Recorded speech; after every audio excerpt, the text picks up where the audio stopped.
Imagínate despertar una mañana cualquiera sin saber que en las próximas 6 horas vas a cambiar el destino de tu país durante los siguientes 260 años.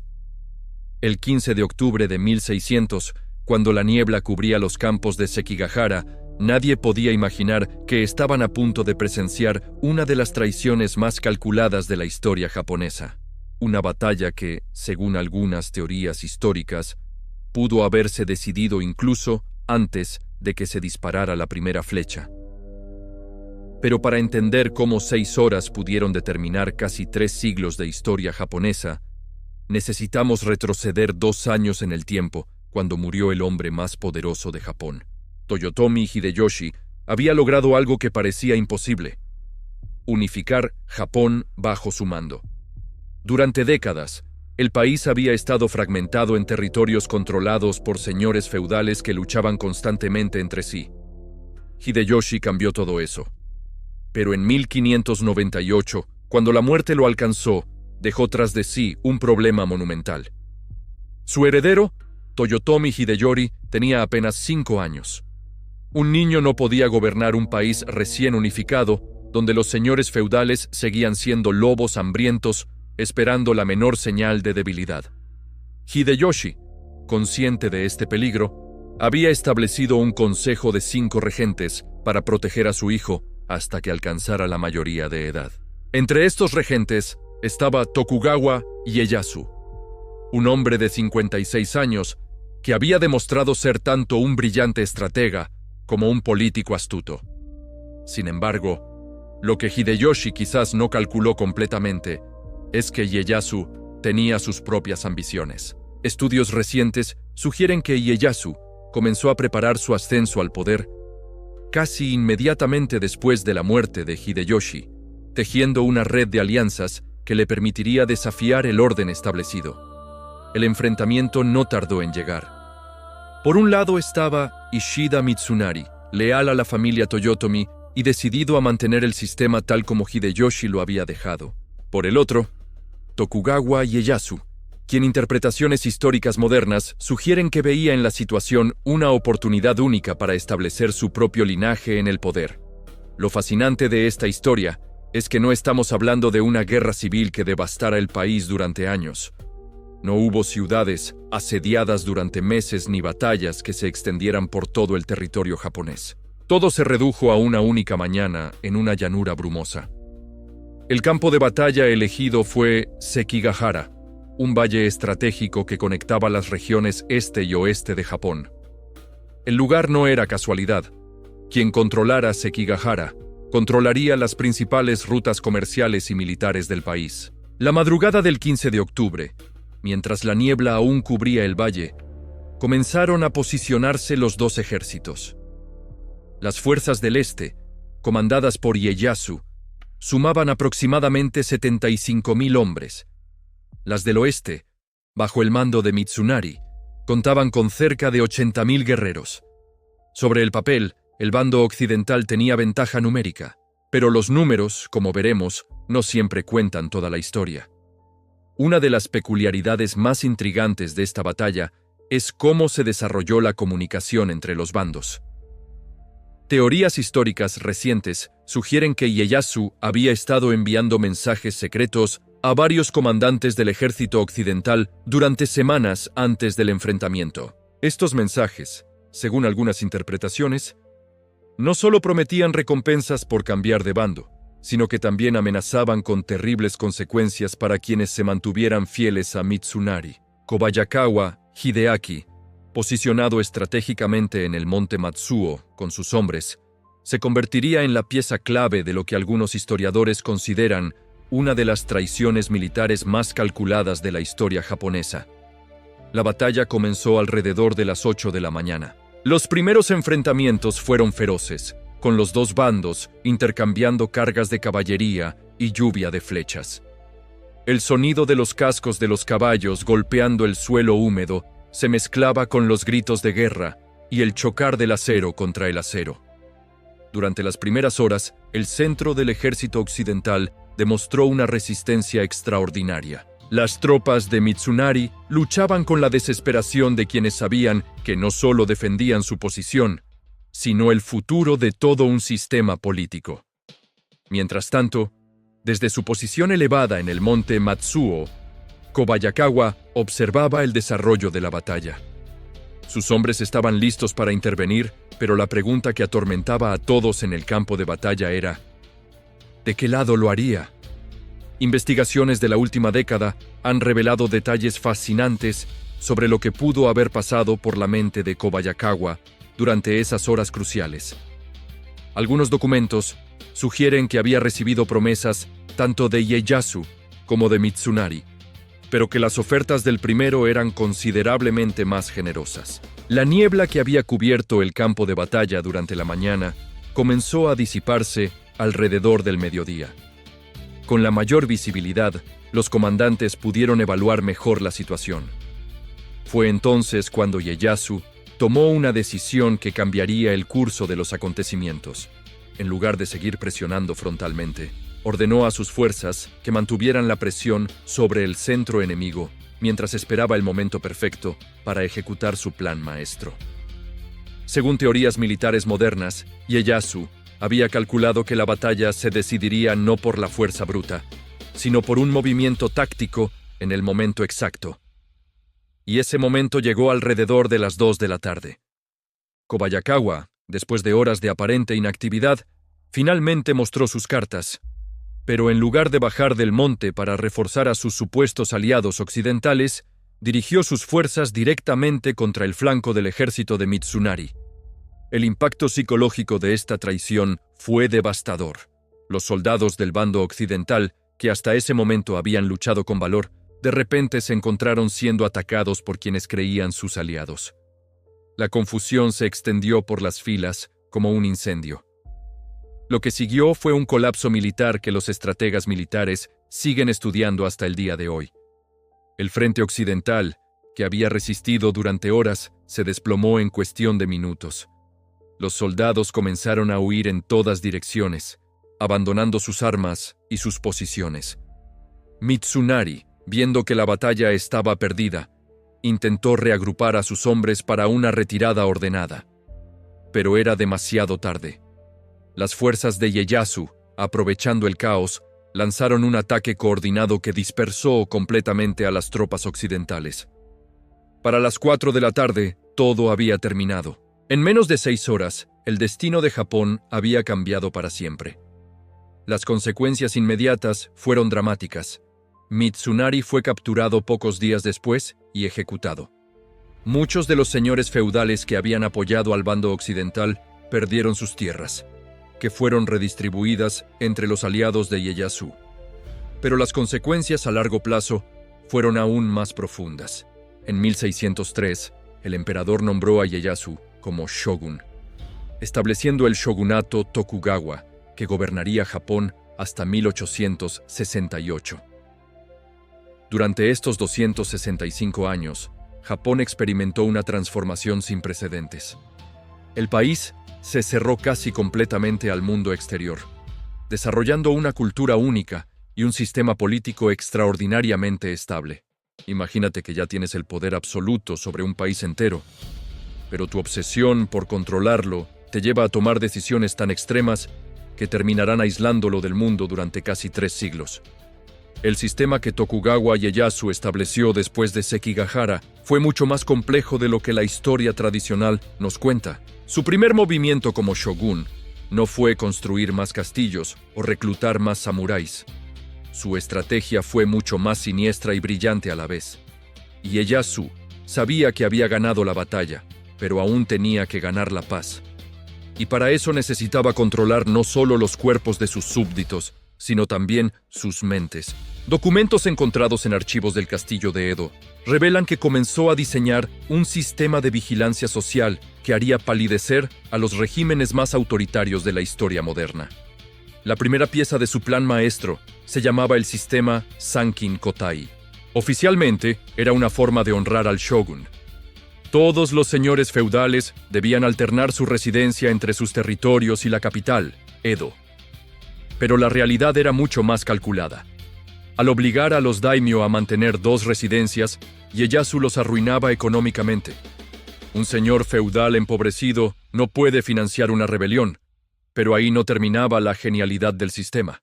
Mientras los señores feudales estaban en sus territorios, sus familias permanecían en Edo como huéspedes de honor del shōgun. En otras palabras, como rehenes.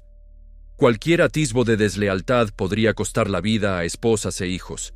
Sin embargo, existe una teoría fascinante que algunos historiadores han comenzado a explorar en los últimos años. Documentos recién descifrados sugieren que Ieyasu no inventó este sistema desde cero, sino que se basó en métodos de control que había observado durante las invasiones de Corea ordenadas por Hideyoshi. Allí, los comandantes japoneses habían experimentado con técnicas de dominación psicológica que ahora Ieyasu aplicaba a su propio pueblo. El segundo elemento de su estrategia de control fue aún más revolucionario. Ieyasu dividió a la sociedad japonesa en 4 clases rígidas: samuráis, campesinos, artesanos y comerciantes. Pero lo verdaderamente ingenioso no era la división en sí, sino cómo manipuló las relaciones entre estas clases. Los campesinos, que representaban el 80% de la población, fueron declarados la segunda clase más importante, justo después de los samuráis. Esto podría parecer generoso, pero la realidad era que Ieyasu los convirtió en prisioneros de sus propias tierras. Los campesinos no podían abandonar sus aldeas, cambiar de profesión o incluso vestir ropas que no correspondieran a su estatus. Aquí surge uno de los aspectos más intrigantes del período Tokugawa. Registros de la época, algunos de ellos cartas personales encontradas en graneros abandonados, sugieren que muchos campesinos inicialmente celebraron estas restricciones. Después de décadas de guerra civil, la promesa de estabilidad y orden parecía valer cualquier precio. Pero Ieyasu tenía una carta más bajo la manga, una que cambiaría a Japón de una manera que ni siquiera él pudo haber previsto completamente. En 1633, su nieto Tokugawa Iemitsu implementó la política que conocemos como Sakoku, el cierre del país. La versión oficial era que Japón se protegía de la influencia corruptora del cristianismo, que había llegado con los misioneros portugueses. Pero teorías recientes proponen una explicación mucho más fascinante. Algunos historiadores creen que los Tokugawa habían calculado que el aislamiento total era la única forma de mantener su sistema de control sin interferencias externas. Piénsalo de esta manera. Si los japoneses no sabían qué ocurría en el resto del mundo, no podían comparar su situación con la de otros países. No podían aspirar a sistemas políticos diferentes ni cuestionar la legitimidad del shogunato. El proceso de cierre fue gradual, pero implacable. Primero expulsaron a todos los extranjeros, excepto a un pequeño grupo de comerciantes holandeses y chinos confinados a la isla artificial de Dejima, en Nagasaki. Después prohibieron a los japoneses salir del país bajo pena de muerte. Finalmente, cerraron incluso la construcción de barcos capaces de navegación oceánica. Lo que sucedió después es una de las transformaciones culturales más extraordinarias de la historia humana. Japón no solo sobrevivió al aislamiento, sino que desarrolló una cultura única e increíblemente sofisticada. Sin influencias externas, el arte japonés tomó direcciones completamente originales. El ukiyo-e, esas famosas estampas de paisajes y escenas cotidianas que ahora admiramos en museos de todo el mundo, nació durante este periodo. Los teatros kabuki y bunraku florecieron sin competencia extranjera. La literatura desarrolló formas narrativas que no existían en ninguna otra parte del mundo. Pero quizás lo más sorprendente es lo que ocurrió con la tecnología. Contrario a lo que podríamos pensar, el aislamiento no detuvo la innovación japonesa. Los artesanos, sin acceso a técnicas extranjeras, tuvieron que inventar sus propias soluciones. El resultado fue un desarrollo tecnológico único en muchos campos. Los herreros japoneses perfeccionaron técnicas de forja que producían acero de una calidad superior al europeo. Los carpinteros desarrollaron métodos de construcción antisísmica que permitían a los edificios de madera sobrevivir a terremotos devastadores. Los orfebres crearon aleaciones y técnicas decorativas que eran completamente desconocidas en Occidente. Investigaciones recientes han revelado algo aún más fascinante. Documentos encontrados en antiguos talleres sugieren que algunos artesanos japoneses del período Edo desarrollaron prototipos de máquinas que se parecían sorprendentemente a inventos que en Europa no aparecerían hasta décadas más tarde. Hablamos de relojes mecánicos extraordinariamente precisos, juguetes automatizados increíblemente complejos y herramientas de medición de una exactitud asombrosa. La estabilidad política que proporcionó el sistema Tokugawa permitió un florecimiento económico interno sin precedentes. Las ciudades crecieron espectacularmente. Edo se convirtió en una de las ciudades más grandes del mundo, con más de 1 millón de habitantes en el siglo XVIII. Pero detrás de esta prosperidad aparente se escondía una realidad más compleja. El sistema de control social era tan sofisticado que había creado una sociedad donde la vigilancia mutua era la norma. El gobierno había establecido grupos de 5 familias, llamados Goningumi, que se responsabilizaban mutuamente de su comportamiento. Si un miembro del grupo cometía un crimen, todos los demás sufrían el castigo. Cartas familiares de la época, descubiertas en restauraciones de casas antiguas, revelan la tensión psicológica que este sistema creaba. Los japoneses habían desarrollado formas extremadamente sutiles de comunicación para expresar descontento sin arriesgar represalias. El arte de leer entre líneas se convirtió en una habilidad de supervivencia. Sin embargo, el aspecto más intrigante del período Tokugawa no es lo que impidió, sino lo que permitió. Al eliminar la guerra como opción, canalizó toda la energía competitiva de los samuráis hacia actividades culturales e intelectuales. La famosa vía del guerrero, el Bushido, se transformó en un código de conducta que enfatizaba la disciplina personal, el estudio y la perfección artística, tanto como el valor militar. Paradójicamente, fue durante este período de paz forzada cuando se codificaron muchas de las tradiciones marciales que asociamos con los samuráis. Las escuelas de esgrima proliferaron, no para preparar guerreros para la batalla, sino como una forma de desarrollo personal y espiritual. Cuando en 1853 las naves del Comodoro Perry aparecieron en la bahía de Edo, encontraron un país que había permanecido prácticamente inmutable durante más de 2 siglos. Japón había desarrollado una forma única de civilización, completamente diferente a cualquier otra en el mundo. El impacto de esas 6 horas en Sekigahara había creado algo que ni Tokugawa, Ieyasu ni nadie más había imaginado. Una nación que había seguido un camino de desarrollo completamente autónomo, preservando y refinando su propia cultura hasta convertirla en algo absolutamente singular en la historia humana. Todo esto, todo este mundo único e irrepetible, surgió de las decisiones tomadas en una mañana brumosa de octubre, cuando un hombre calculador decidió que la traición era el precio justo por el poder absoluto. Mientras el resto del mundo entraba en una era de expansión marítima y descubrimientos, Japón tomó la decisión más radical de la historia: convertirse en una fortaleza invisible. Pero lo que ocurrió durante esos 260 años de aislamiento no fue lo que nadie esperaba. La llegada de los barcos negros del Comodoro Perry en 1853 marcó el final de un experimento social único. Cuando los diplomáticos estadounidenses pisaron suelo japonés, se encontraron con algo completamente inesperado. Una civilización que había evolucionado de forma completamente independiente durante casi 3 siglos. Los informes que Perry envió a Washington describían una sociedad que parecía sacada de otro planeta. Las calles de Edo estaban más limpias que las de París o Londres. Los índices de alfabetización eran superiores a los de cualquier país europeo. Y lo más desconcertante, no había mendigos ni bandidos en las calles. Documentos recientemente descubiertos en los archivos navales estadounidenses revelan la perplejidad de los oficiales occidentales. Uno de ellos escribía: «Es como si hubiéramos encontrado una civilización que siguió un camino evolutivo completamente diferente al nuestro». Esta transformación extraordinaria tuvo consecuencias que los propios japoneses no habían previsto.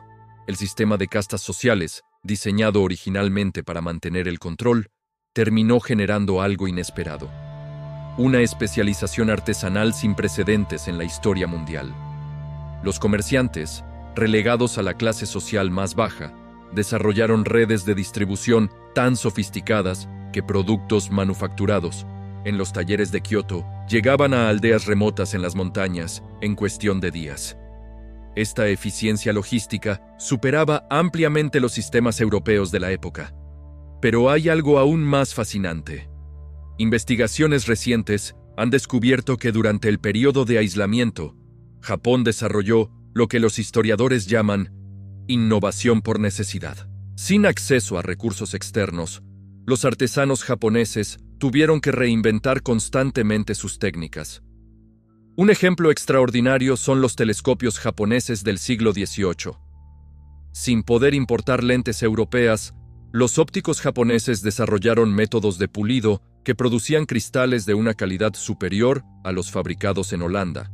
Entonces, el centro mundial de la óptica. Los documentos de la época revelan algo aún más sorprendente. Algunos inventos japoneses del período Edo se adelantaron décadas a desarrollos similares en Occidente. Los relojes mecánicos japoneses incorporaban mecanismos de compensación estacional que no aparecieron en Europa hasta principios del siglo XIX. Sin embargo, la verdadera revolución ocurrió en un campo completamente inesperado: la gestión urbana. Edo, con más de 1 millón de habitantes, funcionaba con una eficiencia que dejaba en ridículo a las grandes ciudades europeas. Tenía sistemas de reciclaje, distribución de agua y gestión de residuos que Londres o París no alcanzarían hasta el siglo XX. Las calles estaban organizadas según un código de colores y señalizaciones tan detallado que cualquier persona podía navegar por la ciudad sin perderse. Los incendios, el gran terror de las ciudades de madera, se controlaban mediante brigadas especializadas que podían llegar a cualquier punto de la ciudad en menos de 10 minutos. Pero quizás lo más impresionante era el sistema educativo que se desarrolló durante estos siglos de aislamiento. Las escuelas Terakoya, originalmente templos budistas convertidos en centros de aprendizaje, crearon la sociedad más alfabetizada del mundo para su época. Registros escolares, encontrados en antiguas pagodas, muestran que hacia 1800, más del 70% de los hombres japoneses sabían leer y escribir. En comparación, en Inglaterra esta cifra apenas superaba el 40%. Las mujeres japonesas también recibían educación, algo revolucionario para la época. Aunque su formación se centraba en habilidades domésticas y artísticas, muchas aprendían matemáticas comerciales y caligrafía avanzada. Algunas llegaron a dirigir negocios familiares durante las ausencias de sus maridos. La literatura floreció de maneras impensables. Sin competencia extranjera, los autores japoneses desarrollaron géneros narrativos completamente originales. Las novelas de Ihara Saikaku exploraban la psicología humana con una profundidad que no se vería en Occidente hasta el siglo XIX. El teatro kabuki evolucionó hasta convertirse en una forma de arte total que combinaba drama, música, danza y efectos especiales. Los teatros de Edo podían albergar a más de 1000 espectadores y presentaban obras con maquinaria escénica tan sofisticada que rivalizaba con los teatros europeos más avanzados. Pero detrás de estos logros culturales se escondía una realidad más compleja. El sistema de control social había creado paradójicamente espacios de libertad inesperados. Los barrios de placer, como el famoso Yoshiwara de Edo, se convirtieron en centros culturales donde las reglas sociales se relajaban temporalmente.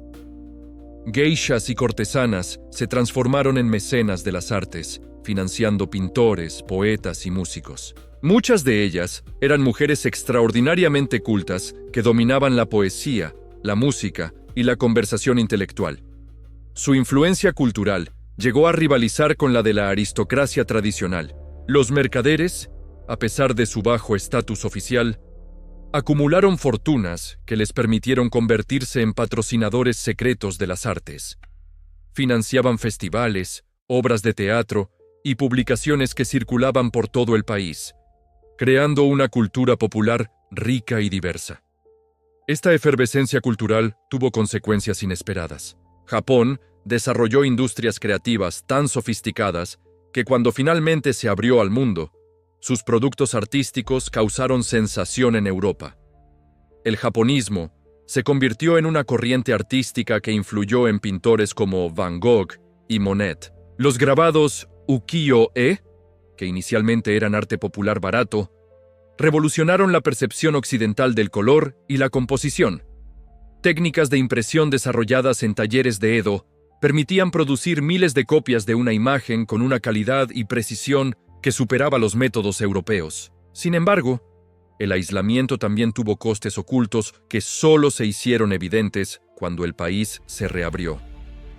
La tecnología militar japonesa había quedado obsoleta. Los cañones de los barcos de Perry podían destruir cualquier fortificación japonesa sin dificultad. La metalurgia japonesa, aunque exquisita en términos artísticos, había perdido décadas de desarrollo en aplicaciones industriales. Los altos hornos europeos podían producir en un día lo que un taller japonés fabricaba en un mes. Pero quizás el aspecto más fascinante del periodo de aislamiento fue cómo transformó la mentalidad japonesa. Generaciones enteras crecieron creyendo que su país era el centro del universo civilizado. Esta convicción generó una confianza cultural que persistiría durante siglos. Cuando finalmente se enfrentaron al mundo exterior, los japoneses no se sintieron inferiores, sino diferentes. Esta perspectiva única les permitiría absorber tecnología occidental sin perder su identidad cultural, un equilibrio que muy pocas civilizaciones han logrado mantener. El legado de Sekigahara había creado algo imposible de prever. Una nación que había reinventado completamente el concepto de desarrollo civilizatorio. En lugar de expandirse hacia afuera como todas las potencias de la época, Japón había crecido hacia adentro, refinando y perfeccionando cada aspecto de su sociedad hasta alcanzar niveles de sofisticación que asombraron al mundo. Así fue como 6 horas de batalla en una mañana brumosa terminaron generando la sociedad más singularmente desarrollada de la historia humana. Un país que demostró que el aislamiento, en lugar de producir estancamiento, podía crear una forma completamente nueva de ser civilizado.